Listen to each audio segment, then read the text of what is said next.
guddiga baadhista xasuuqa Somaliland ayaa isku maandhaafay dacwadda Cornel Yusuf Cabdi Cali Tuke oo ka socota gobolka Virginia ee wadanka Mareykanka. Maraan maanta wax ka weydiinay mas'uuliyiinta guddiga baadhista xasuuqa arrimaha dacwadda Cornel Tuke waxa ay kala socdaan ugu horeyntii gudoomiyaha guddigaasi Khadar Ahmed Laki ayaa sheegay inay qayb ka yihiin dadka dacwadda ku wada Cornel Tuke.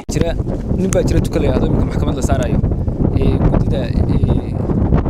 ma ka mid tahay dadka dacwadda ku ogaya hadayse ka mid tahay dowladda laga qaateen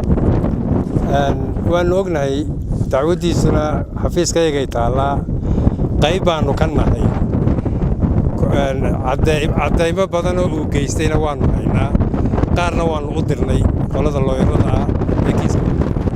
geesta kale agaasimaha waaxda baadhista xasuuqa Somaliland ayaa isaguna beeniyay inay qayb ka yihiin dadka dacwadda ku ogaya Tuke waxaanu sheegay inaanay waxba kala soconin arrinta dacwadda Tuke.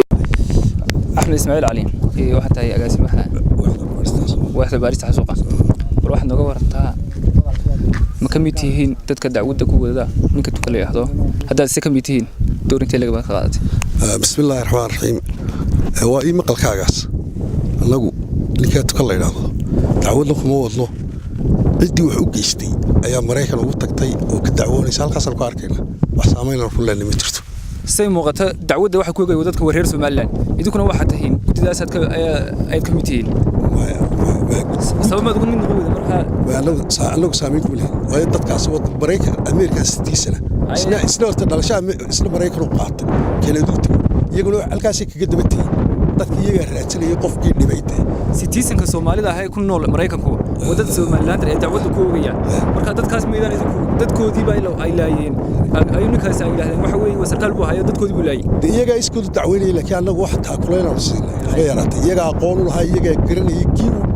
toogtay baa sheeganaya dibtii u geystay wallahi foo marqaatiyadiisii dadkii uga sheeganaya Soomaaliland anagu marka xafiis dacwadani sal yarta raadso loo malaha xafiiskayga waxa uu madax banaan cidaan banayaasha ka hayd